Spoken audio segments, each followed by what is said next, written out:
La parole est à Monsieur Guillaume Gontard pour le groupe communiste républicain citoyen écologie pour 6 minutes.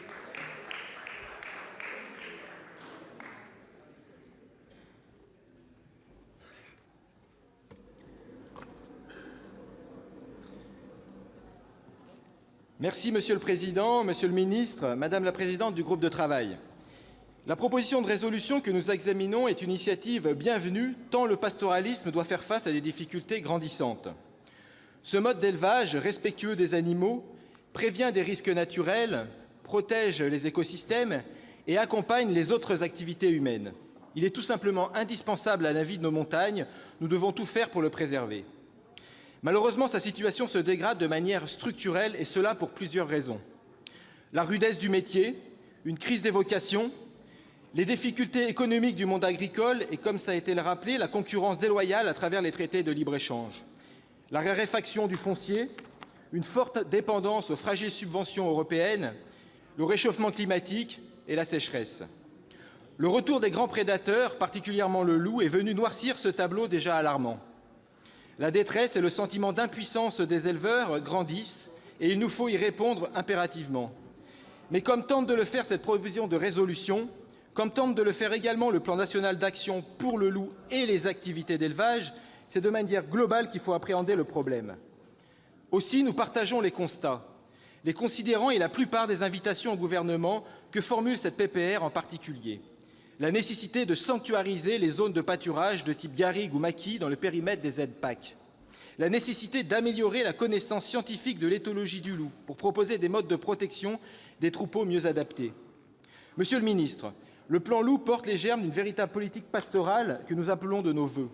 Le gouvernement doit maintenant s'engager sur des moyens financiers suffisants pour développer les brigades loups, recruter des aides-bergers, accompagner le dressage des chiens de protection, indemniser promptement et justement les éleveurs, les accompagner après le traumatisme d'une attaque, conduire les recherches nécessaires sur le prédateur.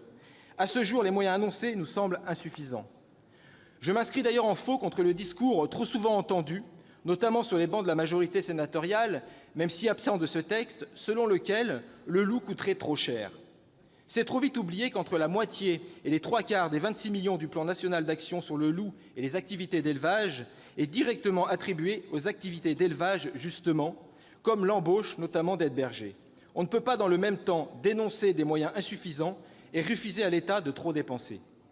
À titre de comparaison, on rappellera que les seules indemnisations des agriculteurs victimes des sangliers s'élèvent à environ 50 millions d'euros par an.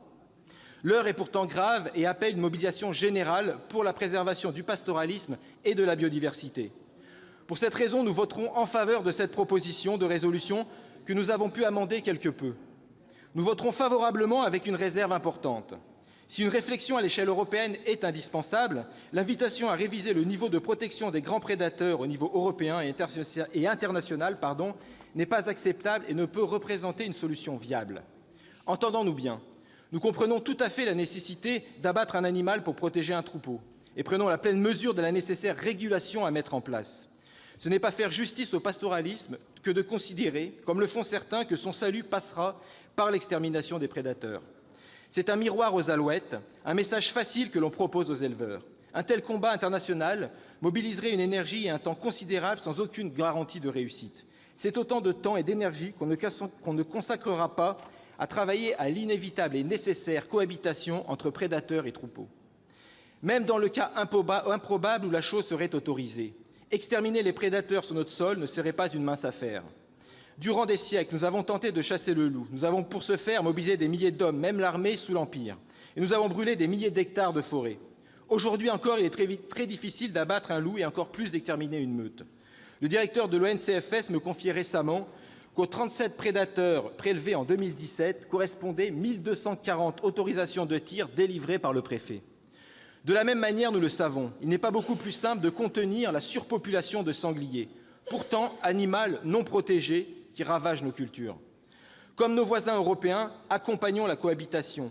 L'enjeu consiste à la fois à mieux protéger les troupeaux et à mieux accompagner les éleveurs avant et après les attaques. Il est également indispensable de développer des modes de protection alternatifs et tester de nouvelles techniques d'effarouchement, telles que les tirs non létaux ou le piégeage. Dans les territoires À la recherche de réponses concrètes, des initiatives se mettent en place. Je pense par exemple au projet d'expérimentation du parc naturel du Vercors, que je vous invite d'ailleurs, monsieur le ministre, à soutenir.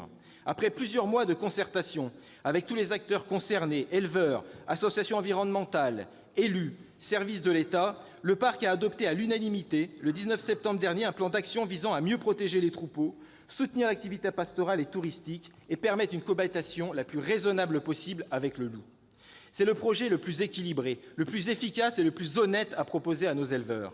C'est le moyen le plus sûr pour sortir des postures, en agissant sans attendre pour préserver le pastoralisme. Cette PPR formulant de nombreuses propositions dans ce sens, nous la voterons en dépit de nos réserves.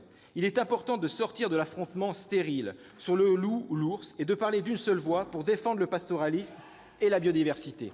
Merci. Merci, cher collègue. La parole est à